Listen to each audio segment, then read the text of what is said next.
జై శ్రీ గణేష. మనం మహాభారతం చెప్పుకుంటున్నాం. ఎంతవరకు వచ్చాము? అర్జునుడు స్వర్గంలో ఇంద్రుడితో ఉన్నాడు. అక్కడ రోజులు గడుస్తున్న కొద్దీ ఇక్కడ సంవత్సరాలు గడుస్తుంటాయి. 5 సంవత్సరాలైన అర్జునుడు తిరిగి రాకపోవడంతో కారడవిలో పాండవులు బెంగపడుతూ ఉంటారు. ఇక్కడ ధర్మరాజు నా వల్లే ఇదంతా జరిగింది అని చెప్పేసి ఏంటి నాకు ఈ కష్టాలు అని బాధపడుతూ ఉంటాడు. ఆ సమయంలోనే ధర్మరాజు దగ్గరికి బృహద్వశుడు అనేటువంటి ముని వస్తాడు. ఆ ముని ధర్మరాజుతో ఇలా అంటాడు, నువ్వు కష్టాలు పడుతున్నావు అనుకుంటున్నావు, కానీ నీకంటే అష్ట కష్టాలు పడ్డవాళ్ళు ఉన్నారు. అసలు మహాచక్రవర్తి అయ్యిండి తినడానికి తిండి లేక భార్యా పిల్లల్ని వదిలేసి అగచాట్లు పడ్డాడు. అతడే నలమహారాజు. నీకు నలమహారాజు కథ చెప్తాను విను అంటూ కథ మొదలుపెట్టాడు. ఇంతవరకు చెప్పుకున్నాం కదా. ఈరోజు మరి నల దమయంతుల ప్రేమ కథ చెప్పుకుందాం. ఆ తర్వాత పాండవుల పరిస్థితి ఎలా మారుతుందో కూడా చూద్దాం. నలుడు నిషాద్ దేశానికి చక్రవర్తి. రాజుకు చక్రవర్తికి చాలా తేడా ఉంటుంది. రాజు అంటే ఒక రాజ్యాన్ని పరిపాలించేవాడు. చక్రవర్తి అంటే అలాంటి రాజ్యాలు ఎన్నో అతని ఆధీనంలో ఉంటే చక్రవర్తి అంటారు కదా. ఇలా నలుడు వీరసేనుని యొక్క కుమారుడు. మహాపరాక్రమశాలి, మహా అందగాడు. దేవతల సైతం కుళ్ళుకుడేంత అందంగా ఉంటాడు నలుడు.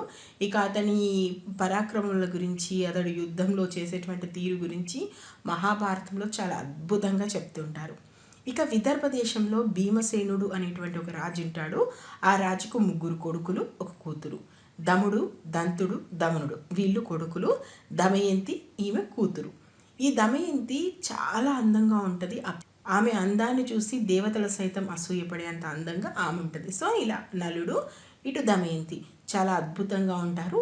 అయితే ఒక రోజు ఏమవుతుందంటే, నలుడు తన ఉద్యానవనంలో ఉంటుండగా ఒక హంసల గుంపు అక్కడ తిరుగుతుంటుంది. అందులో ఒక హంస బాగా నలుడికి నచ్చి దాన్ని చేయితో పట్టుకుంటాడు. నన్ను ఎక్కడ చంపేస్తారో అనేటువంటి ఉద్దేశంతో ఆ హంస, నీకు ఒక విషయం చెప్తాను, దమయంతి అనేటువంటి యువరాణి ఉంది, ఆమె చాలా అందంగా ఉంటుంది, అసలు ఆమె అందానికి తిరుగులేదు అని చెప్పేసి చెప్తుంటుంది అనే హంస. అయితే అప్పటికే నలుడు దమయంతి అందం గురించి ఆ నోట ఈ నోట విని ఉంటాడు. దానితో హంస చెప్పడంతో మరింత మనసు పారేసుకుంటాడు దమయంతి మీద. మనకు హంస రాయబారం అనేటువంటి మాట ఇక్కడే వచ్చింది. ఎందుకంటే ఈ హంసే నలుడికి దమయంతికి మధ్య రాయబారాన్ని నడుపుతుంది. అప్పుడు హంసతోటి నలుడు ఏమంటాడంటే, మరి దమయంతి గురించి నాకు చెప్పావు సరే, నా గురించి దమయంతికి చెప్పాలి కదా, ఒకసారి వెళ్ళు దమయంతికి చెప్పిరా అంటాడు. మళ్ళీ ఆమె దమయంతి దగ్గరికి వెళ్తుంది. దమయంతి ఉద్యానవనంలో ఉంటే కావాలని వెళ్ళి దమయంతి చేతికి చిక్కి దమయంతితో ఇలా అంటదనమాట, అంటే ఈ మొత్తము భూమండలం మీద అంత అందగాడు, అంత పరాక్రమవంతుడు మరొకడు లేడు, అతడే నలుడు, నీకు అతనికి చాలా చక్కని జోడీ జరుగుతుంది అని చెప్తుంది. ఆ తర్వాత ఇలాగే నలుడికి సంబంధించి దమయంతికి, దమయంతి ముచ్చట్లు నలుడికి. ఇప్పుడు మనం ఫోన్ కాల్ ద్వారా ఎలా మాట్లాడుకుంటాం, అప్పుడు హంస నలుడు చెప్పింది దమయంతికి చెప్తుంటుంది, దమయంతికి చెప్పింది నలుడికి చెప్తుంటుంది. దీంతో దమయంతి డిసైడ్ అయిపోతుంది, నేను పెళ్ళంటూ చేసుకుంటే అది నలుడిని అని చెప్పేసి. ఈ విషయం ఆ తండ్రికి కూడా తెలుస్తుంది. దాంతో స్వయంవరాన్ని ఏర్పాటు చేస్తాడు. అంటే అప్పట్లో స్వయంవరంలో ఆ యువరాన్ని ఎవరిని ఎంచుకోవాలనేది ఆమె ఇష్టమే కాబట్టి అక్కడికి నలుడు వస్తాడు. నలుడు మెల్లో ఆమె దండ వేస్తుంది అనేటువంటి ఉద్దేశంతో స్వయంవరాన్ని ఏర్పాటు చేస్తారు. అయితే ఈ విషయం తెలుసుకున్నటువంటి దేవేంద్రుడు, వరుణుడు, యముడు నలుడు దగ్గరికి వస్తారు. నలుడు దగ్గరికి వచ్చి, నలుడితో నీకు ఒక పని చెప్పాలనుకుంటున్నాం, ఆ పని చేసి పెడతానని మాకు మాట ఇవ్వు అంటాడు. అప్పుడు నలుడు ఏమంటాడు, సరే తప్పకుండా చెప్తాను, దేవతలే దిగి వచ్చి అడిగితే నేను చెయ్యంది ఏముంటుందంటే, అప్పుడు వాళ్ళు ఏమంటారంటే, దమయంతి స్వయంవరం జరుగుతుంది కదా, ఆ ప్రాంతానికి నువ్వు వెళ్ళు, నీకు అదృశ్య శక్తిని మేము ఇస్తున్నాము, అక్కడికి వెళ్ళి మా ముగ్గురులో ఎవరో ఒకరిని వరించమని దమయంతికి చెప్పిరా అంటాడు. అప్పుడు అతను కూడా చాలా బాధపడుతూ, నేను స్వయంవరానికి వెళ్తున్నాను, కానీ మీకు మాట ఇచ్చాను కాబట్టి నేను వెళ్తాను అని చెప్పేసి ఇతడు వెళ్ళి దమయంతికి తాను నలుడిని అని పరిచయం చేసుకుంటాడు. నలుడి అనగానే ఇంకా ఆమె మనసు పారేసుకుంటుంది. అతన్ని చూడగానే, అంటే ఒకరినొకరు చూడగానే అప్పటి వరకు హంస చెప్పిన దానికంటే కూడా అద్భుతంగా ఉన్నారని ఒకరి గురించి ఒకరు అనుకుంటారు. అసలు ఈ వర్ణన మహాద్భుతంగా ఉంటుంది మహాభారతంలో. అంటే తొలి చూపు గురించి, అంటే లవ్ ఎట్ ఫస్ట్ సైట్ అన్నట్టుగా అసలు ఎంత అద్భుతంగా వివరిస్తారు, ఒకరినొకరు ఎలా చూసుకుంటారు, ఒకరినొకరు ఎలా ఉన్నారని. సో అలా చూసుకున్న తర్వాత నలుడు ఆమెకు అంతా చెప్తాడు, మరి ఇలా దేవతలు అన్నారు, వాళ్ళు ముగ్గురులో ఎవరో ఒకరిని నువ్వు వరించాలని అంటే, అప్పుడు ఆమె ఏమంటుందంటే, నేను పూలమాల అంటూ వేస్తే అది నీ మెడలోనే, అందులో సందేహం లేదు అని చెప్తుంది. అప్పుడు నలుడు ఏమంటాడంటే, సరే మరి నేను చెప్పాల్సిన బాధ్యత అయితే ఉంది, నేను చెప్పాను అని చెప్పేసి వెళ్ళిపోద్దు.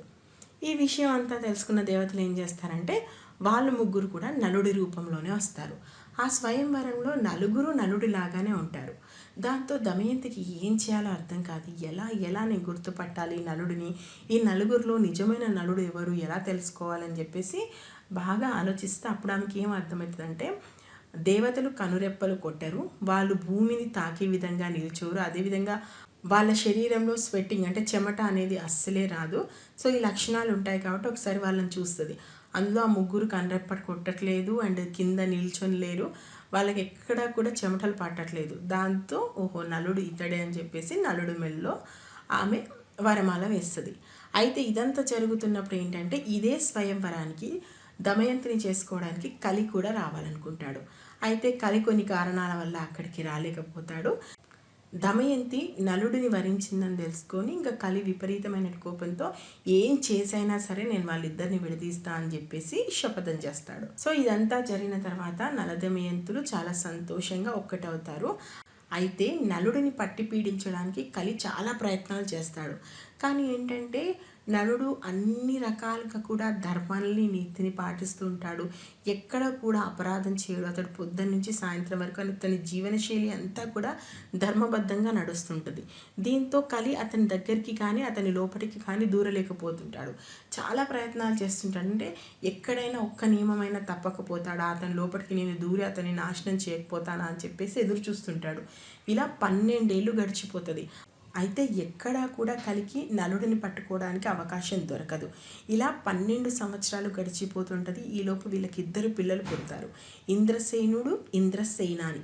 వీళ్ళిద్దరు పుడతారు. 12 ఏళ్ల పాటు వాళ్ళు చాలా సంతోషంగా ఉంటారు.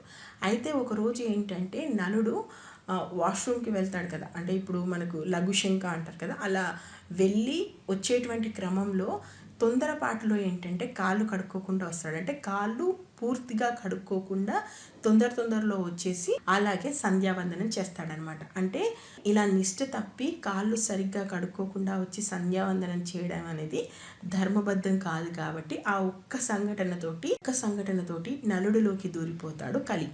ఆ తర్వాత ఏం చేస్తాడంటే కలి మారువేషంలో నలుడి పినతండ్రి కొడుకైనటువంటి, అంటే నలుడి బాబాయ్ కొడుకైనటువంటి పుష్కరుడి దగ్గరికి వెళ్ళి, నీకు ఈ రాజ్యం మొత్తం నేను ఇచ్చేలా చేస్తాను, కేవలం నువ్వు నలుడిని పాచికలు ఆడడానికి ఒప్పించు అంటాడు.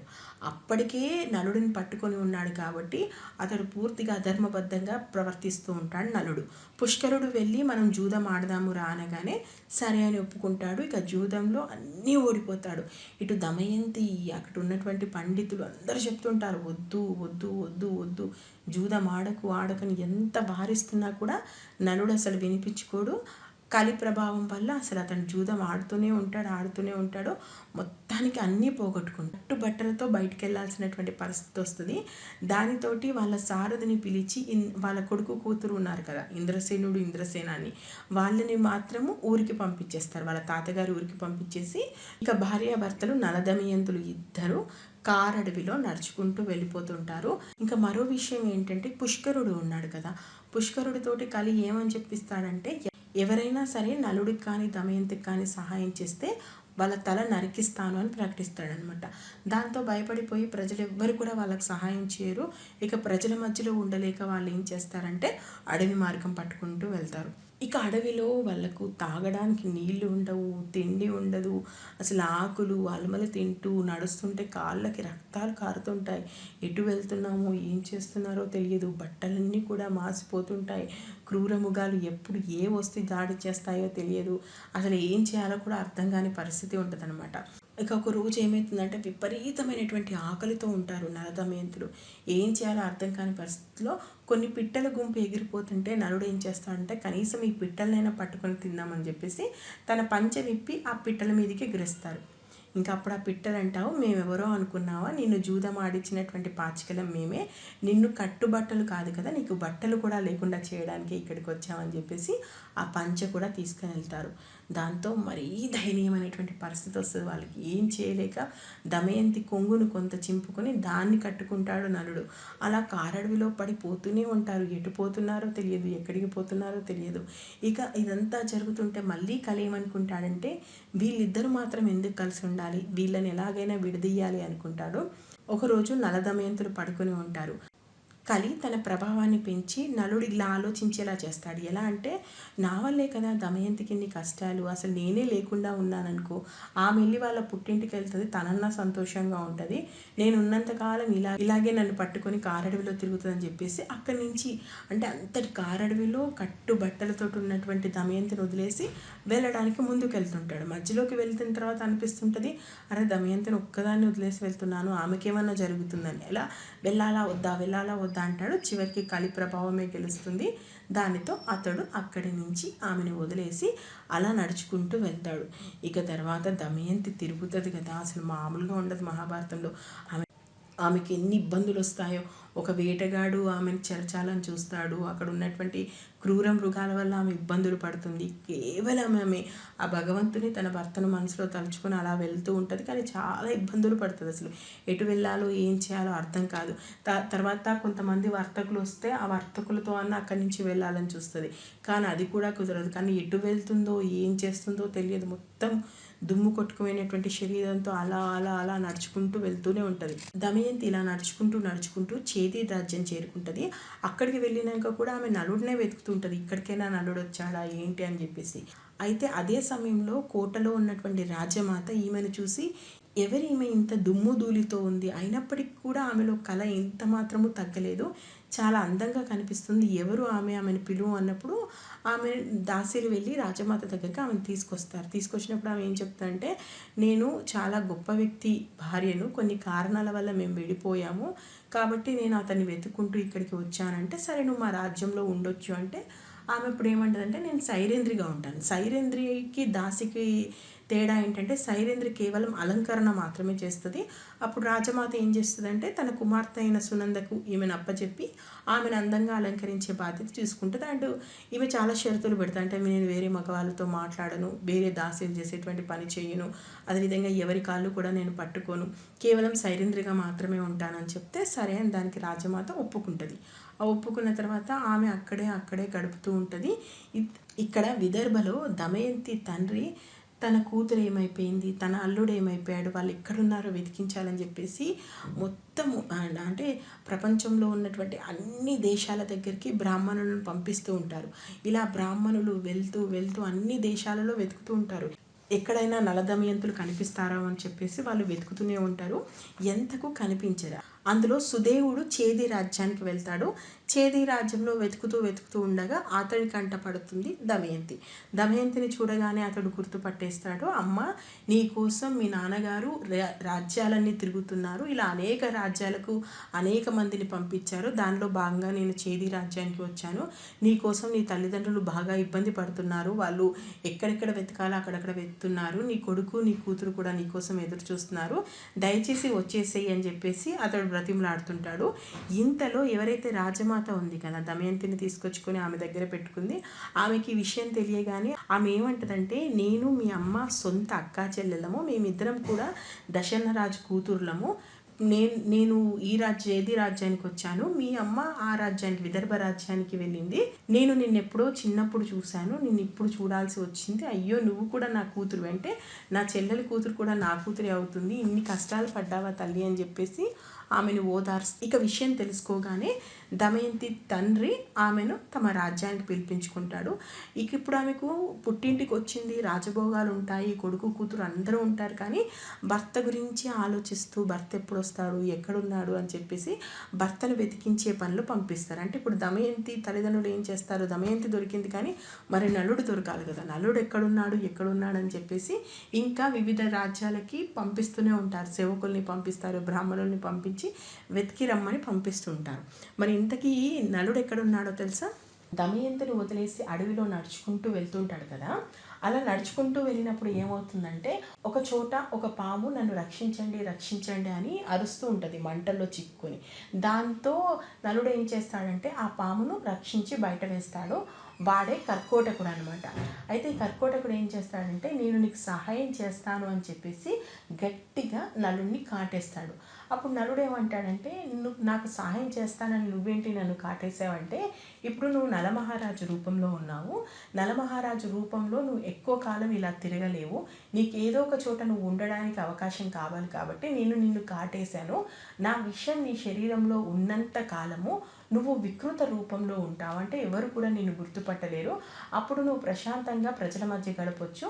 నేను చెప్తున్నాను, కొన్ని రోజుల్లోనే నువ్వు దమయంతిని కలుస్తావు, తిరిగి నీ దేశాన్ని పాలించుకుంటావు అని చెప్తాడు. ఇక దాంతో ఏం చేయలేడు. అండ్ ఇంకొకటి ఏం చెప్తాడంటే కర్కోటకుడు, ఇప్పటి నుంచి నీ పేరు మార్చుకో, బాహుకుడు అనేటువంటి పేరుతో నువ్వు ఉండు అని చెప్తాడు. దాంతో అతడు బాహుకుడు అనేటువంటి పేరుతోనే ఉంటాడు. అదేవిధంగా ఇంకొకటి ఏం చెప్తాడంటే, ఇప్పుడు అయోధ్యను ఋతుపర్ణుడు పాలిస్తున్నాడు. ఋతుపర్ణుడు చాలా చాలా మంచివాడు. నువ్వు వెళ్ళి ఋతుపర్ణుడిని కలువు, ఋతుపర్ణుడి కొలువులో ఉండు, నీకు మంచి జరుగుతుంది అని చెప్తాడు. సో దాంతో ఇప్పుడు నలుడు బాహుకుడు పేరుతో ఉన్నాడు కదా, వెళ్ళి అయోధ్య వెళ్తాడు. అక్కడ గుర్రాలకు తర్ఫీదు ఇచ్చేటువంటి కార్యక్రమంలో జాయిన్ అయిపోతాడు. అంటే గుర్రాలకు సంబంధించిన పనులన్నీ చూసుకుంటూ కూడా తన భార్య ఎక్కడుందో, తన బిడ్డలు ఎక్కడున్నారో, అసలు వాళ్ళు ప్రాణాలతో ఉందో లేదో, ఇలాంటి అనేక ఆలోచనలతోటే బాహుకుడు గడిపేస్తుంటాడు. కానీ బాహుకుడు చాలా వికార రూపంగా ఉంటాడు. ఏం చేయాలో అర్థం కానటువంటి వికార రూపంలోనే అక్కడే ఇక భార్య పిల్లల్ని చేరుకోలేను, ఎప్పుడు మంచి రోజులు వస్తాయో అని ఆలోచించుకుంటూ అయోధ్య రాజు అయినటువంటి ఋతుపర్ణుడి దగ్గరే ఉంటుంటాడు. సో ఇదంతా ఇక్కడ జరుగుతుంటే మరి అక్కడ దమయంతి భర్త ఎక్కడున్నాడో తెలుసుకోవాలనుకుంటే ఆమె ఏమనుకుంటుందంటే, ఇప్పుడు నా భర్త ఖచ్చితంగా ఏ మారు వేషంలో ఏ మారు మూలనో ఉంటాడో, అతడు ముందు పడడు. కాబట్టి మనము ఒక విషయాన్ని గుర్తించడానికి, అంటే నలుడు ఎక్కడున్నాడో గుర్తించాలి అంటే ఒక సేవకుని పిలిచి ఆ సేవకుడికి ఏం చెప్తుందంటే, మిగతా సేవకులందరికీ చెప్పు, ప్రతి రాజ్యానికి వెళ్ళమను, రాజ్యసభలో నిల్చొని గట్టిగా అరిచి ఒక మాట చెప్పమను, కట్టుకున్న భార్యను కారడవిలో ఒంటి బట్టతో వదిలిపోవడం న్యాయమేనా, దీనికి సమాధానం ఎవరైనా చెప్తారేమో కనుక్కొని రమ్మంటే చాలామంది బ్రాహ్మణులు చాలా చోటుకి వెళ్తారు. అన్ని రాజ్యసభల్లో గట్టిగా అరిచి చెప్తుంటాడు. ఇలా ఉంటే సుధీవుడు ఇక్కడ అయోధ్య రాజ్యానికి వస్తాడు. సుధీవుడు అనేటువంటి బ్రాహ్మణుడు అయోధ్య రాజ్యానికి వస్తాడు. అయోధ్య రాజ్యానికి వచ్చి ఇక్కడే అడుగుతాడనమాట. సభలో అడగగానే ఎవ్వరూ సమాధానం చెప్పరు. అయితే సుదేవుడు బయటికి వచ్చినాక అతని వెనకానే బాహుకుడు వచ్చి ఒక మాట చెప్తాడు. భార్యాభర్తలు అన్నాక చాలా ఉంటాయి, భర్త తప్పు చేస్తే ఆ తప్పుని క్షమించాల్సినటువంటి బాధ్యత భార్యది కాదా అని చెప్తాడనమాట. దాంతో సుదేవుడు వచ్చేసి ఇదే విషయాన్ని దమయంతికి చెప్తాడు. దమయంతికి చెప్పినప్పుడు దమయంతి ఎలా ఉన్నాడు అతను అడిగితే, అతడు చాలా వికారంగా ఉన్నాడమ్మా, కానీ ఈ సమాధానం మాత్రం అతను ఒక్కడే చెప్పాడు అని చెప్పడంతో, సరే అతనికి ఏమన్నా గుర్తులు ఉన్నాయా చెప్తావా అంటే, అన్ని గుర్తులు చెప్పినాక కనుబొమ్మల మధ్యలో ఒక మచ్చ కూడా ఉంది అంటాడు. ఆ మచ్చ అనగానే అప్పుడే దమయంతి కనిపిస్తుంది, ఓహో ఇతడు నలుడై ఉంటాడు, ఏదో ఒక సమస్య వచ్చినట్టుంది నలుడికి అని చెప్పేసి. అప్పుడు వెంటనే దమయంతి తన తండ్రితో ఏం చెప్తుందంటే, నాకు రెండో స్వయంవరం జరుగుతున్నట్టుగా అయోధ్యకు కబురు పంపు అని చెప్తాడు. దీంతో అయోధ్యకు కబురు పంపుతాడు దమయంతి తండ్రి. దాంతో ఋతుపర్ణుడు ఏం చేస్తాడంటే, అసలు ఇదేంటి, దమయంతికి మళ్ళీ స్వయంవరం జరగడం ఏంటి, ముందైతే స్వయంవరానికి వెళ్ళి చూద్దామని చెప్పేసి అప్పుడు బాహుకుడిని పిలిచి, ఒకే ఒక రోజులో, అంటే మనకు చాలా లేటుగా వార్త వచ్చింది, తెల్లారితే దమయంతి స్వయంవరం ఉంది, అంటే 24 గంటల్లోగా మనం అక్కడ ఉండాలి, కాబట్టి నువ్వు 24 గంటల్లో ఇన్ని దేశాలు దాటించి తీసుకెళ్ళగలుగుతావా అని బాహుకుడిని అడుగుతాడు. అప్పుడు బాహుకుడు ఏమంటాడంటే, ఖచ్చితంగా తీసుకెళ్ళగలుగుతాను, నా దగ్గర అశ్వహృదయం అనేటువంటి విద్య ఉంది, దాని ద్వారా నేను అశ్వల యొక్క హృదయాలను తెలుసుకోగలుగుతాను అని చెప్పేసి వెంటనే ఒక్క రోజులోపే నేను మిమ్మల్ని ఖచ్చితంగా అక్కడ ఉంచుతాను అని చెప్తాడు. కానీ దమయంతికి రెండో స్వయంవరం అనగానే అసలు బాహుకుడికి ఏం చేయాలో కూడా అర్థం కాదు.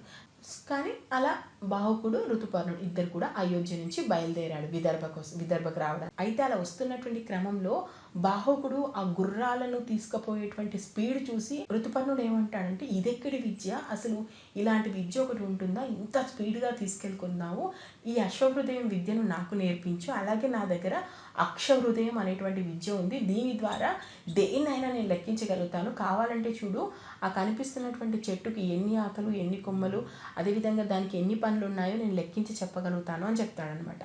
దాంతో అది నిజమా అని చెప్పేసి ఒకసారి నలుడు చెక్ చేసుకుంటాడు, నిజంగానే అది అక్షహృదయం విద్య.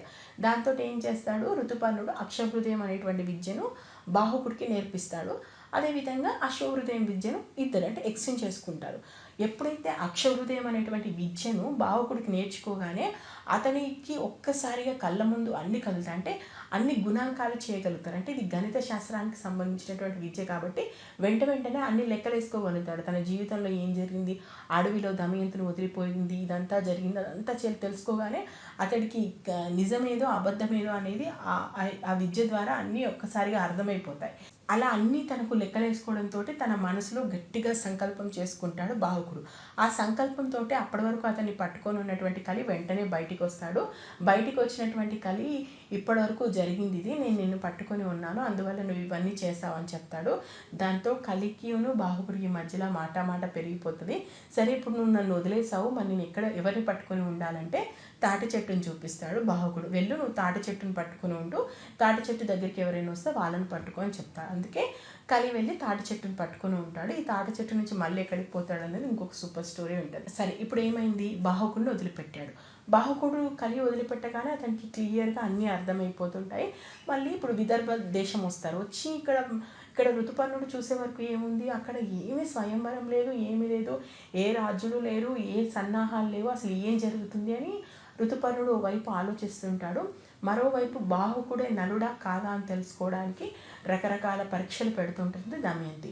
ముందుగా వెళ్ళి ఒక చెలికత్తని పంపించి ఆ చెలికత్తతో ఏమడిపిస్తుందంటే, ఇలా భార్యను వదిలేయడం కరెక్టేనా, మా నలమహారాజు ఇలా మా దమయంతిని వదిలేశారు, అప్పటి నుంచి ఆమె కిందే పడుకుంటుంది, కనీసం సరైన బట్టలు పట్టుకోవట్లేదు, బక్కచిక్కిపోయింది, ఏం తింటుందో కూడా అర్థం కావట్లేదు. అప్పుడు బాహుకుడు ఆ మాటలన్నీ విని, అయ్యో దమయంతి ఇంత బాధపడుతుందా, ఇంత కష్టపడుతుందా, అలా చేయాల్సి వచ్చిందని చెప్పేసి తనను తాను తిట్టుకుంటూ ఉంటాడు. అయితే ఇప్పుడు ఆ దాసిని మళ్ళీ దమయంతి అడుగుతుంది, నువ్వు ఈ నలుడి గురించి చెప్పినప్పుడు అతని హావభావాలు ఎలా ఉన్నాయి, అతను ఏం చెప్పాడని. సో అది అదంతా కూడా ఆమె తెలుసుకున్న తర్వాత, అతని ముఖ కవలికలు అన్నీ తెలుసుకున్న తర్వాత ఆమెకు కొంచెం డౌట్ వచ్చేస్తుంది, ఇతడు నలుడే అయ్యే అవకాశాలు ఎక్కువగా ఉన్నాయని చెప్పేసి. ఆ తర్వాత ఇంకో పరీక్ష పెట్టడానికి ఏం చేస్తుందంటే, ఈ బాహుకుడిని వంట చేయడానికి నియమిస్తారనమాట. నలభీమ పాకం అంటారు కదా, నలుడు చేసినంత అద్భుతంగా వంట ఎవరు చేయరు. నలుడు తన పాకాన్ని, అంటే బాహుకుడు వంటశాలలో అద్భుతంగా వంట చేసి పెడతాడు. ఆ వంట తినగానే అర్థమైపోతుంది దమయంతికి, అవును ఇతడు వచ్చింది నలుడే, ఇంత గొప్పగా వంట చేసేటువంటి శక్తి నలుడికి తప్ప ఇంకెవరికి తెలియదు అనుకుంటాడు. అయినా సరే పరాయి మగవాడు ముందుకు వెళ్ళాలంటే ఇంకొంచెం జంకి తన కూతుర్ని తన కొడుకుని పంపిస్తుంది. వాళ్ళిద్దరిని చూడగానే అసలు బాహుకుడు విపరీతంగా రియాక్ట్ అయిపోయి కూతుర్ని కొడుకుని దగ్గరకు తీసుకొని విపరీతంగా ఏడ్చేస్తుంటాడు. అయ్యో, నా కొడుకు కూతురు గుర్తొచ్చారు మిమ్మల్ని చూస్తుంటే అని చెప్పేసి వాళ్ళని పట్టుకొని ఏడుస్తుంటాడు. సో ఇవన్నీ తెలుసుకున్న తర్వాత దమయంతికి వచ్చింది నలుడే అనేటువంటి విషయం క్లియర్ అయిపోతుంది. ఇంకా అప్పుడు ఆమె నలుడు ముందుకు వచ్చేసి, నువ్వు నలమహారాజువే, నా భర్తవే, నాకు తెలుసు, నిన్ను చూడగానే నాకు అర్థమైపోతుంది, నీ ముందుకు రావాలా వద్దా అనడానికి ఈ స్వయంవరం అనేటువంటి అన్ని పెట్టాము, నాకు నిజంగా స్వయంవరం లేదు, కేవలం నేను నిన్ను తలుచుకుని ఉన్నాను అని చెప్తుంది. దానికి అప్పుడు నలుడు మనసులో ఉన్నటువంటి భారాన్ని అంతా దించుకొని కర్కోటకుడిని ఒక్కసారి తలుచుకుంటాడు. కర్కోటకుడు వచ్చి తన విషయాన్ని తిరిగి తీసేసుకుంటాడు. దాంతో నలుడు మళ్ళీ తిరిగి తన రూపంలోకి వస్తాడు. దాంతో నలుడు దమయంతి అలా నలదమయంతులు కలిసిన తర్వాత దాదాపు 1 రోజుల పాటు విదర్భలోనే ఉంటాడు నలుడు. ఇక ఆ తర్వాత తన రాజ్యాన్ని ఎలా చేజిక్కించుకోవాలనేటువంటి దానితోటి తిరిగి మళ్ళీ పుష్కరుడికి కబురు పంపుతాడు. మళ్ళీ మనం జూదం ఆడతాం, కావాలంటే నేను దమయంతిని ఒడ్డుతాను అంటాడు. ఇక్కడ మనకు మొట్టమొదటిసారిగా ద్రౌపదిని జూదంలో ఒడ్డడం కాదు, నలదమయంతుల విషయంలో కూడా నలుడు దమయంతిని జూదంలో ఒడతాడు. కానీ దమయంతి ఆజ్ఞ తీసుకున్న తర్వాతనే అతడు జూదంలో దమయంతిని పెడతాడు. ఇక్కడ పుష్కరుడు ఏమనుకుంటాడంటే, అస్సలే అప్పుడు మంచి రాజ్యం తీసుకున్నాను, ఇప్పుడు ఏకంగా నాకు దమయంతే దక్కుతుంది అనేటువంటి దాంతో సరే అని చెప్పేసి ఒప్పుకుంటాడు. కానీ ఈసారి ధర్మం నలుడు వైపు ఉంటుంది. ముఖ్యంగా దమయంతి పాతివ్రత్యం కారణంగా ఈసారి నలుడే నెగ్గుతాడు. ఆ తర్వాత భూమండలం మొత్తానికి చక్రవర్తిగా వర్ధిల్లుతాడు. చాలా పెద్ద స్టోరీ కదా, ఒక్క ఎపిసోడ్లో చెప్పాలంటే నిజంగా మనకు మహాభారతంలోనే ఇది ఒక 10 పేజీలు ఉంది. ఇప్పుడు 10 పేజీలది నేను ఒక్క ఎపిసోడ్లో చెప్పడానికి ట్రై చేశాను కాబట్టి చాలా త్వరగా అయింది. ఇదంతా ఎవరు చెప్తున్నారు, బృహద్దక్షుడు అనేటువంటి ముని ఎవరికి చెప్తున్నాడు, ధర్మరాజు చెప్తున్నాడు. ఇప్పుడు ధర్మరాజు నలమహారాజు కథ విన్నాక అప్పుడు కొంచెం ఉపశమనం వస్తుంది.